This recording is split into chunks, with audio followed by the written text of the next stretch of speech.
हरे कृष्णा।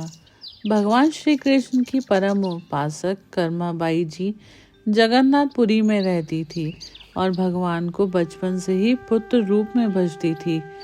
ठाकुर जी के बाल रूप से वह रोज ऐसे बातें करती जैसे ठाकुर जी उनके पुत्र हों और उनके घर में ही वास करते हों।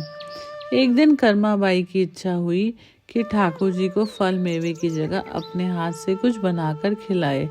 उन्होंने जगन्नाथ प्रभु को अपनी इच्छा बतलाई। भगवान तो भक्तों के लिए सर्वथा प्रस्तुत हैं।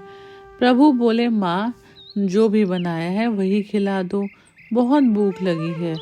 कर्माबाई ने खिचड़ी बनाई थी। ठाकुर जी को खिचड़ी खाने को दे दी।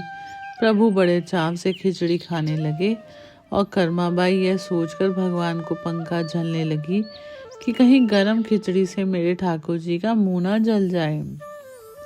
संसार को अपने मुख के सामने वाले भगवान को कर्माबाई एक माता की तरह पंखा कर रही थी और भगवान भक्त की भावना में भाव विभोर हो रहे थे। भक्त वत्सल भगवान ने कहा, माँ, मुझे तो खिचड़ी बहुत अच्छी लगी।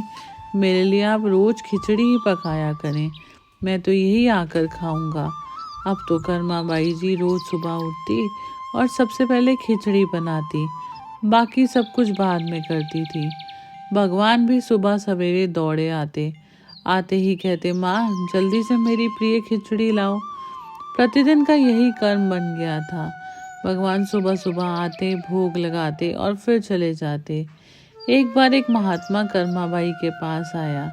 महात्मा ने उन्हें सुबह सुबह खिचड़ी बनाते देखा तो नाराज होकर कहा, माता जी, आप यह क्या कर रही हैं? सबसे पहले नहा धोकर पूजा पाठ करनी चाहिए, लेकिन आपको तो पेट की चिंता सताने लगी।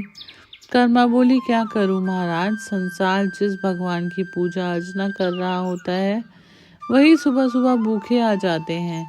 उनके लिए ही तो सब काम छोड़कर पहले खिचड़ी बनाती हूँ। महात्मा ने सोचा कि शायद कर्माबाई की बुद्धि फिर गई है। ये तो ऐसे बोल रही है जैसे भगवान इसकी बनाई खिचड़ी के ही भूखे बैठे हों। महात्मा कर्माबाई को समझाने लगे, माता जी, तुम भगवान को अशुद्ध कर रही हो। सुबह स्नान के बाद पहले रसोई की सफाई करो, फिर भगवान के लिए भोग बनाओ। अगले दिन कर्माबाई ने ऐसे ही किया।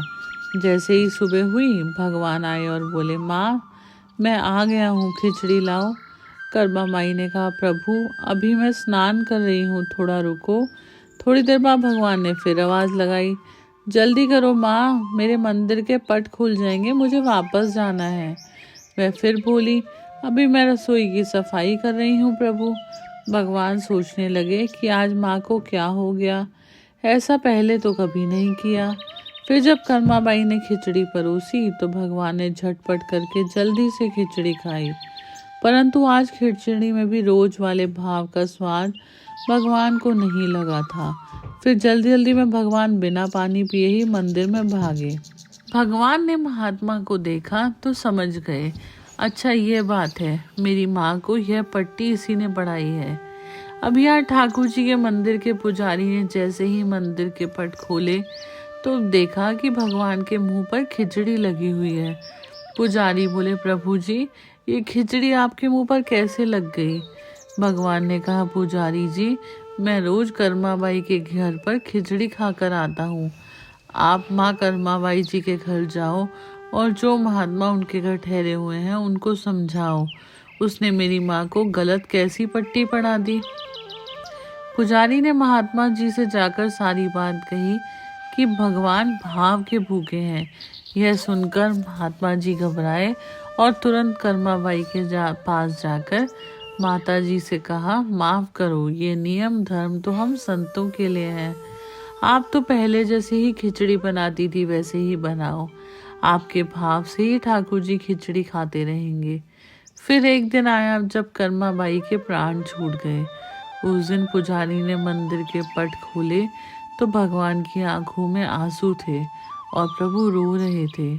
पुजारी ने रोने का कारण पूछा तो भगवान बोले, पुजारी जी, आज मेरी माँ कर्माबाई इस लोक को छोड़कर मेरे निज लोक को विदा हो गई। अब मुझे खिचड़ी कौन बना के खिलाएगा? पुजारी जी ने कहा, प्रभु आपको माँ की कमी महसूस नहीं होने देंगे। आज के बाद आपको सबसे पहले खिचड़ी का भोग ही लगेगा।